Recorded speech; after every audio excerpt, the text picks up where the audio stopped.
5ஆம் அதிகாரம். ஆனபடியினாலே நீங்கள் மறுபடியும் அடிமைத்தனத்தின் நுகத்துக்குட்படாமல் கிறிஸ்து நமக்கு உண்டாக்கின சுயாதீன நிலைமையிலே நிலை கொண்டிருங்கள். இதோ, நீங்கள் விருத்த சேதனம் பண்ணிக்கொண்டால் கிறிஸ்துவினால் உங்களுக்கு ஒரு பிரயோஜனமும் இராது என்று பவுலாகிய நான் உங்களுக்கு சொல்லுகிறேன். மேலும் விருத்த சேதனம் பண்ணிக்கொள்ளுகிற எந்த மனுஷனும் நியாயப்பிரமாணம் முழுவதையும் நிறைவேற்ற கடனாளியாயிருக்கிறான் என்று மறுபடியும் அப்படிப்பட்டவனுக்கு சாட்சியாக சொல்லுகிறேன். நியாயப்பிரமாணத்தினால் நீதிமான்களாக விரும்புகிற நீங்கள் யாவரும் கிறிஸ்துவை விட்டு பிரிந்து கிருபை நின்று விழுந்தீர்கள்.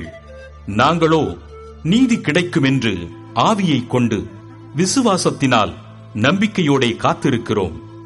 கிறிஸ்து இயேசுவினிடத்தில் விருத்த சேதனமும் விருத்த சேதனம் இல்லாமையும் ஒன்றுக்கும் உதவாது. அன்பினால் கிரியை செய்கிற விசுவாசமே உதவும். நீங்கள் நன்றாய் ஓடினீர்களே, சத்தியத்திற்கு கீழ்ப்படியாமற் போக உங்களுக்கு தடை செய்தவன் யார்? இந்த போதனை உங்களை அழைத்தவரால் உண்டானதல்ல. புளிப்புள்ள கொஞ்ச மாவானது பிசைந்த மாவனைத்தையும் உப்ப பண்ணும். நீங்கள் வேறுவிதமாய் சிந்திக்க மாட்டீர்கள் என்று நான் கர்த்தருக்குள் உங்களை குறித்து நம்பிக்கையாயிருக்கிறேன். உங்களை கலக்குகிறவன் எப்படிப்பட்டவனாயிருந்தாலும் தனக்கேற்ற ஆக்கினையை அடைவான். சகோதரரே, இதுவரைக்கும் நான் விருத்த சேதனத்தை பிரசங்கிக்கிறவனாயிருந்தால் இதுவரைக்கும் எண்ணத்திற்கு துன்பப்படுகிறேன். அப்படியானால் சிலுவையை பற்றி வரும் இடரல் ஒளிந்திருக்குமே. உங்களை கலக்குகிறவர்கள் தரிப்புண்டு போனால் நலமாயிருக்கும்.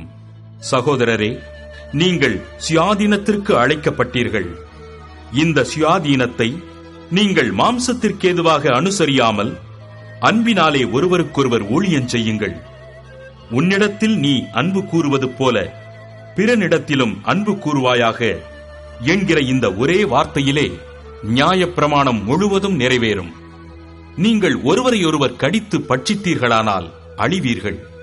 அப்படி ஒருவரால் ஒருவர் அழிக்கப்படாதபடிக்கு எச்சரிக்கையாயிருங்கள். பின்னும் நான் சொல்லுகிறது என்னவென்றால், ஆவிக்கேற்றபடி நடந்து கொள்ளுங்கள்.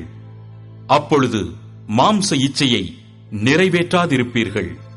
மாம்சம் ஆவிக்கு விரோதமாகவும் ஆவி மாம்சத்துக்கு விரோதமாகவும் இச்சிக்கிறது. நீங்கள் செய்ய வேண்டுமென்றிருக்கிறவைகளை செய்யாதபடிக்கு இவைகள் ஒன்றுக்கொன்று விரோதமாயிருக்கிறது.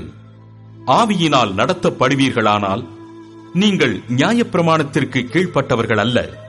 மாம்சத்தின் கிரியைகள் வெளியரங்கமாயிருக்கின்றன. அவையாவன: விபசாரம், வேசித்தனம், அசுத்தம், காமவிகாரம், விக்கிரகாராதனை, பில்லிசூனியம், பகைகள், விரோதங்கள், வைராக்கியங்கள், கோபங்கள், சண்டைகள், பிரிவினைகள், மார்க்க பேதங்கள், பொறாமைகள், கொலைகள், வெறிகள், களியாட்டுகள் முதலானவைகளே. இப்படிப்பட்டவைகளை செய்கிறவர்கள் தேவனுடைய ராஜ்யத்தை சுதந்தரிப்பதில்லை என்று முன்னே நான் சொன்னது போல இப்பொழுதும் உங்களுக்கு சொல்லுகிறேன். ஆவியின் கனியோ அன்பு, சந்தோஷம், சமாதானம், நீடிய பொறுமை, தயவு, நற்குணம், விசுவாசம், சாந்தம், இச்சையடக்கம். இப்படிப்பட்டவைகளுக்கு விரோதமான பிரமாணம் ஒன்றுமில்லை. கிறிஸ்துவினுடையவர்கள் தங்கள் மாம்சத்தையும் அதன் ஆசை இச்சைகளையும் சிலுவையில் அறைந்திருக்கிறார்கள்.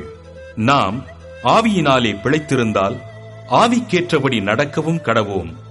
வீண் புகழ்ச்சியை விரும்பாமலும் ஒருவரையொருவர் கோபமூட்டாமலும் ஒருவர் மேல் ஒருவர் பொறாமை கொள்ளாமலும் இருக்க கடவோம்.